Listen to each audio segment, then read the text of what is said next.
Saudara-saudari yang terkasih dalam Kristus, selamat berjumpa kembali dalam Renungan Harian Katolik di hari Kamis 15 Februari 2024. Pada hari ini kita akan bersama-sama mendengarkan dan merenungkan firman Tuhan dari Injil Lukas bab 9 ayat 22 sampai 25.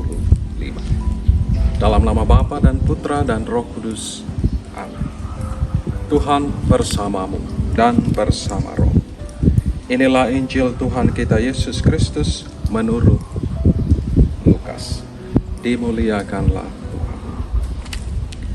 Dan Yesus berkata, Anak manusia harus menanggung banyak penderitaan dan ditolak oleh tua-tua, imam-imam kepala dan ahli-ahli Taurat, lalu dibunuh dan dibangkitkan pada hari ketiga. Katanya kepada mereka semua, setiap orang yang mau mengikuti aku, ia harus menyangkal dirinya, memikul salibnya setiap hari dan mengikut aku. Karena barang siapa mau menyelamatkan nyawanya, ia akan kehilangan nyawanya. Tetapi barang siapa kehilangan nyawanya karena aku, ia akan menyelamatkannya. Apa gunanya seorang memperoleh seluruh dunia, tetapi ia membinasakan atau merugikan dirinya sendiri? Demikianlah Injil Tuhan. Terpujilah Kristus. Setiap orang yang mau mengikuti aku harus menyangkal dirinya, memikul salibnya setiap hari dan mengikuti aku. Ibu bapa, saudara-saudariku yang sungguh dikasihi dan dicintai Tuhan. Iman akan Yesus merupakan sebuah anugerah terindah yang harus kita syukuri, kita jaga, dan kita pelihara. Karena kita mengimani Tuhan yang sungguh luar biasa.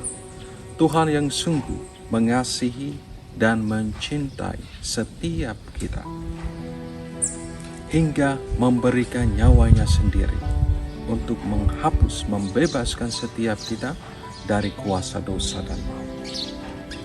Tuhan kita setia pada kehendak Bapanya, walaupun dalam tugas karya perutusannya, ia banyak kali dicemooh, ditolak oleh orang-orang yang menerima pengajaran. Ia berani memikul salib hingga ke Kalvari dan wafat untuk kita sekalian.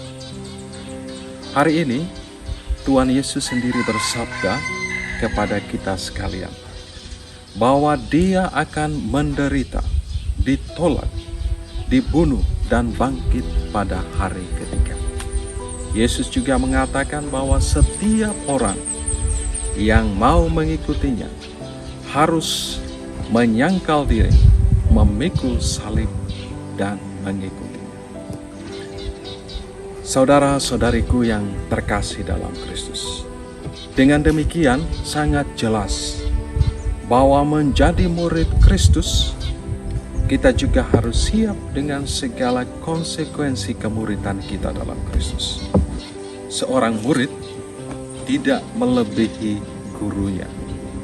Kita pun pasti akan mengalami seperti yang dialami oleh Yesus sendiri. Kita akan ditolak, dicemoohkan, karena tugas dan tanggung jawab kita sebagai murid-murid Kristus yang melakukan, menghidupi, dan membela kebaikan dan kebenaran.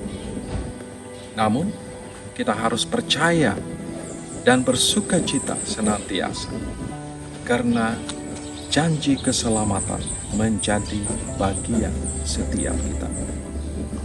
Saudara-saudariku yang sungguh dikasihi dan dicintai Tuhan, sebagai manusia biasa yang penuh dengan kelemahan, kekurangan, juga penuh dengan ketakutan dan kekhawatiran, kita tentunya pasti tidak akan mampu menghadapi segala konsekuensi sesungguhnya sebagai pengikut-pengikut Kristus. maka kita harus ikut sertakan Tuhan.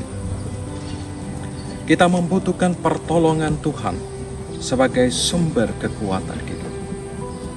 Kita harus percaya bahwa Tuhan Yesus tidak akan membiarkan setiap kita sendirian dalam menjalani tugas perutusan ini. Tuhan pasti menyertai dan memberikan kekuatan kepada setiap kita untuk menjalankan tugas perutusan ini. Percayalah pada janji penyertaannya. Aku selalu dan senantiasa menyertai kamu sampai akhir zaman. Setiap orang yang mau mengikuti aku